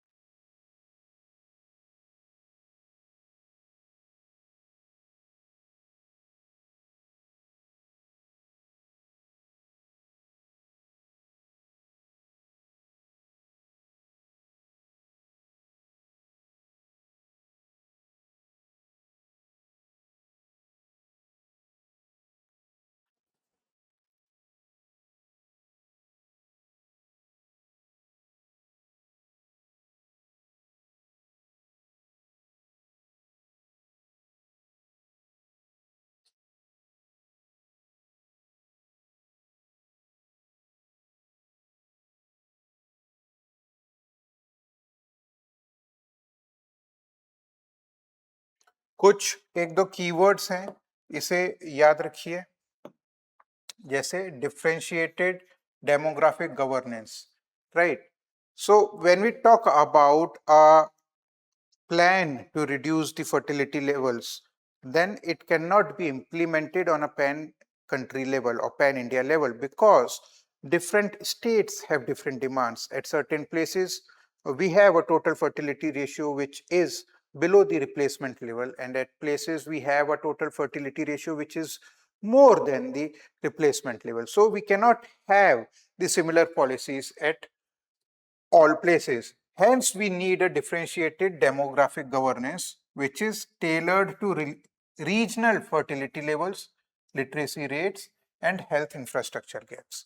Second, instead of focusing on controlling the population growth, what if we start focusing on improving the employability, skill sets, and human development index of the very same population? Hence, we need skill-centric population policy, right? These are the keywords with which essentially improves your answers, or you might even see them in the questions this year. Demographic dividend versus demographic burden. छोटे से आसान तरीके से समझो, जब population, youth population is asset when they are productive, right? If they are educated, skilled, and healthy, and they are contributing towards the economic growth and development of a nation, then it is a demographic dividend, or else when they become a liability, it is a burden.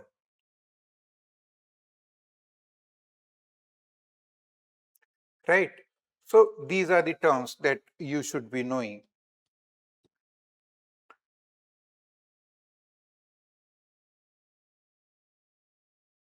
Aging population you have read enough. ठीक है, current perspectives एक दो देखते हैं.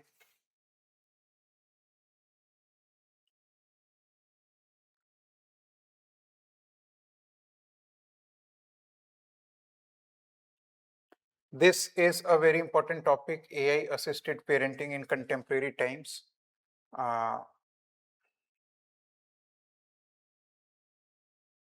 Silver dividend is a new topic. Uh,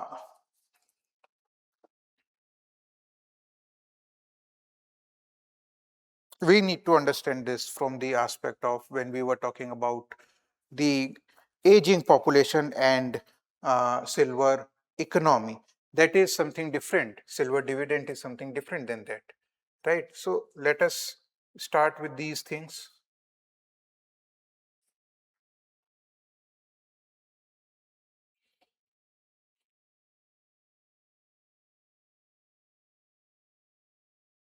First, AI assisted parenting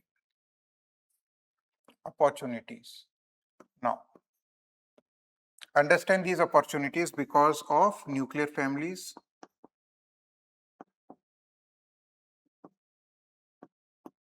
dual income families,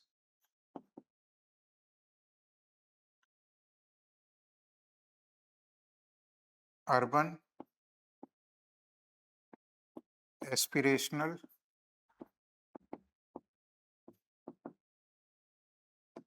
ठीक है, तो opportunities क्या हैं कि when you are living separately than the elders of your household, you are living like a nuclear family in the urban setup. What you have is a constant support system or guidance.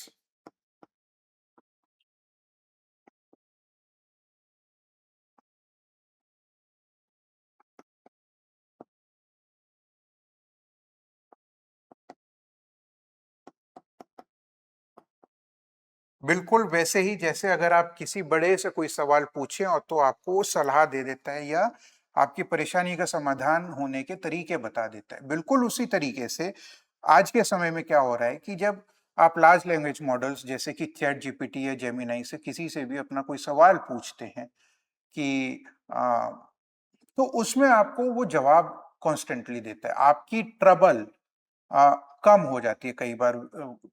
कई दफा ये देखा जाता है कि जैसे बच्चों को बड़ा करने के समय young parents they go through very diverse range of emotional fatigue भी बोल सकते हैं उसे, या इमोशनल क्यूरियोसिटी भी बोल सकते हैं उसे. बहुत सारी चीजें होती हैं for the first time parents. तो उस समय में न्यूक्लियर फैमिलीज क्या कर रही हैं? एआई असिस्टेड पेरेंटिंग कर रही हैं, सवाल पूछते हैं.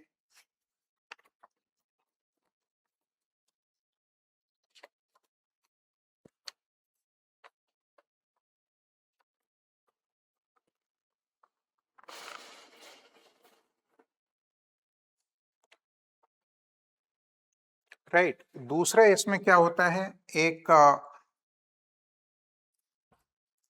जैसे कई बार नोशंस होते हैं कि हमें पता नहीं था कि ऐसा भी होता है, तो वो वाली चीजें जो हैं कि एक long held knowledge which was available to just few people, now it is democratised.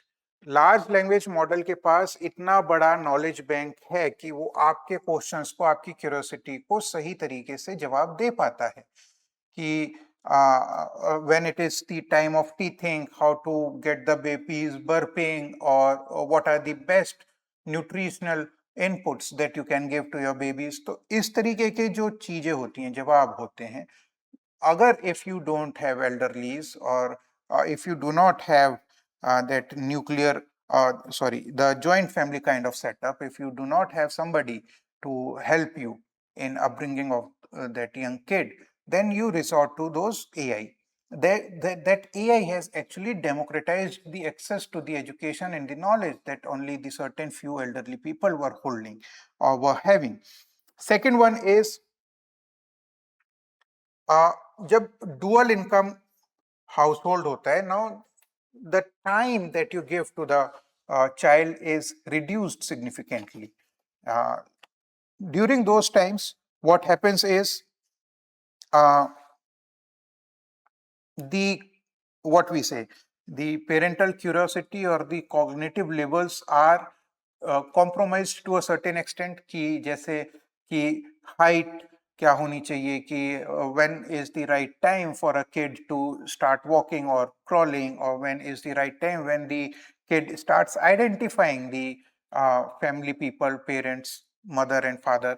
तो बहुत सारी cognitive चीजें जो होती हैं जो पेरेंट्स नहीं समझ पाते, वो एआई उन्हें वो चीज समझने में हेल्प कर देती है कि when is the right time और routine for those things, and it essentially reduces the anxieties of those first time parents or the young parents.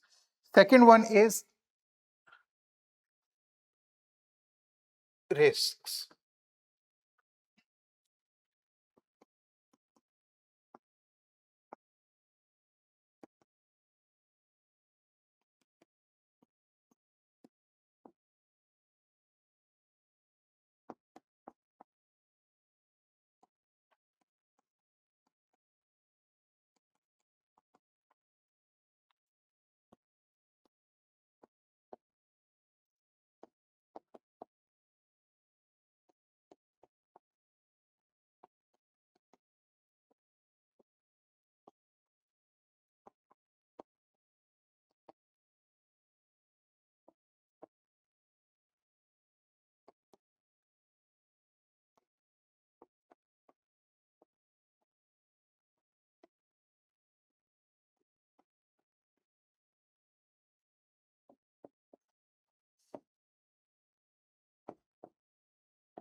Right. तो बहुत सारी चीजें होती हैं एआई असिस्टेड पेरेंटिंग में।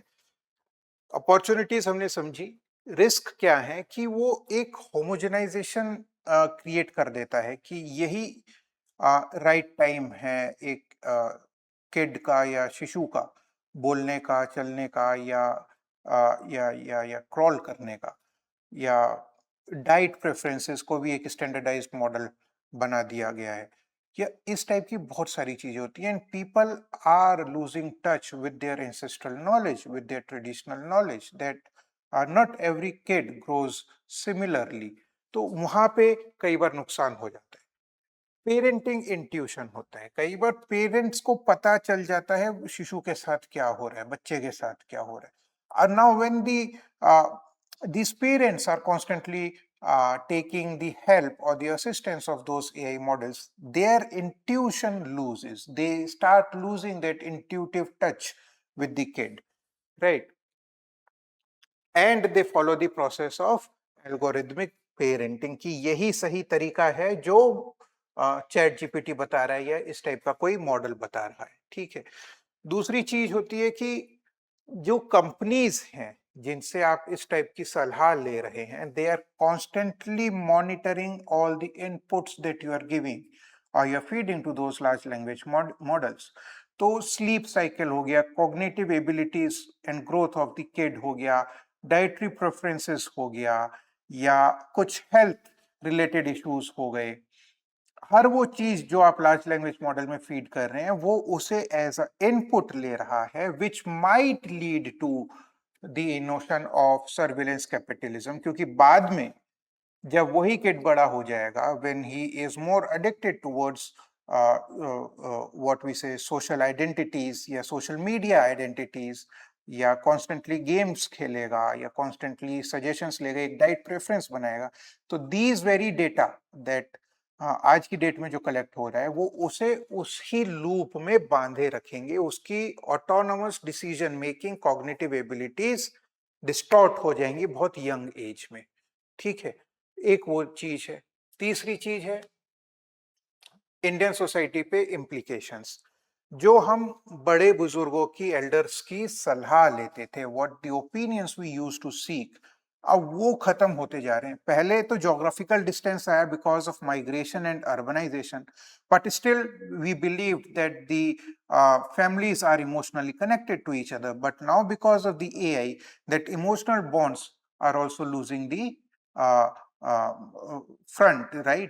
तो उसमें क्या होता है कि you stop talking, you stop seeking the advices from the uh, uh, elders, from the older people, considering them as regressed or old age or the old thoughts, not the newer things. But rather, what you should be doing is consider those opinions as the opinions of experience that they have, right? Second one is uh,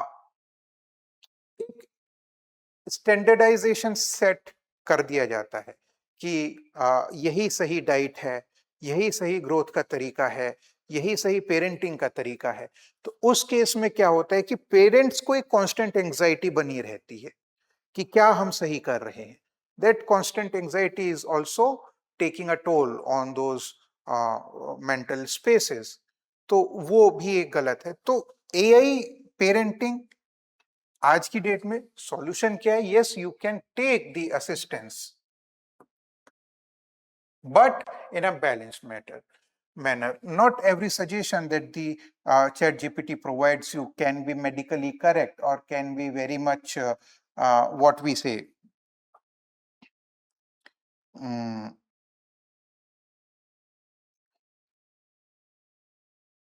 misguided kind of sometimes. तो इस case में हम लोग क्या करेंगे कि हमें ये करना चाहिए कि we can seek the responses from the ChatGPT, but we can still use our wisdom for the child, upbringing of the child, be it the diets or the play games kind of things, or the physical movements or the cognitive abilities, to at least when they start in their very formative years, how to recognize the colors, how to recognize the birds, how to recognize the fruits kind of thing. So the child should be given his or her own time to grow rather than sticking to those standard formal structures that are given or provided by the large language models. Second one is थोड़ा सा regulatory framework भी हमें strong करना चाहिए कि बहुत सारा data collect करके मिसयूज नहीं होना चाहिए उस डेटा का.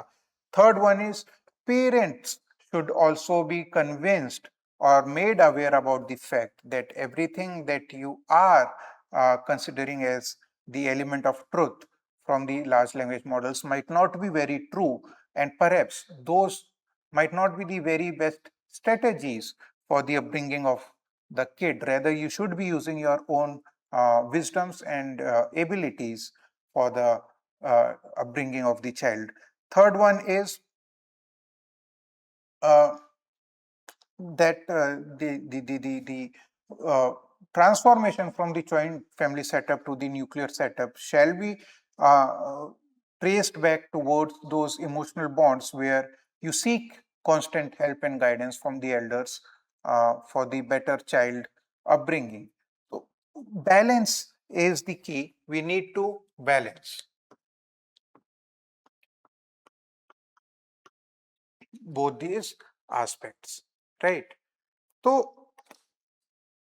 ऐसे बहुत सारे इश्यूज हैं पॉवर्टी से रिलेटेड, अर्बनाइजेशन से रिलेटेड, पॉपुलेशन से रिलेटेड, वुमेन रिलेटेड इश्यूज से related.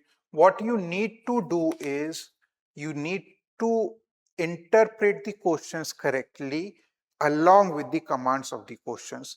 Read through it, read it twice or thrice until it makes correct sense to you. Always write the structured answers. Always substantiate your answers with right and relevant data. Your every point should have at least one substantiation aspect. You need to understand that there is a difference between the concepts and the examples. Yesterday, I was evaluating a copy. One student was constantly writing the concepts as examples. So yes, you can write those concepts, those ideas, but you need to substantiate with the right examples, be it the policy initiatives by the government of India. Substantiate Matru Vandana Yojana, substantiate with the PM Poshan Abhiyan, substantiate with Skill India program. So substantiation का मतलब example होता है, concept का reframing नहीं होता है. ये चीज भी समझनी है, ठीक है. आगे का जो टेस्ट्स हैं वो आप लोग लिखिए, get them evaluated, right the upcoming tests, get them evaluated and seek the mentorships.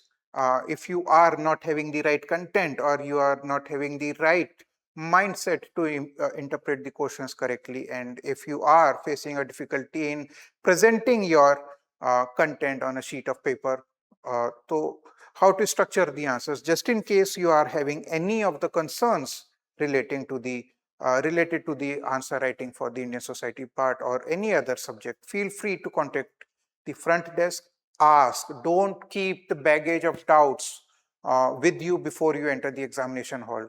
And जितना जल्दी पूछोगे उतना ज़्यादा सुधार होने की संभावना रहती है. The more you ask, the earlier you ask, the better you will improve.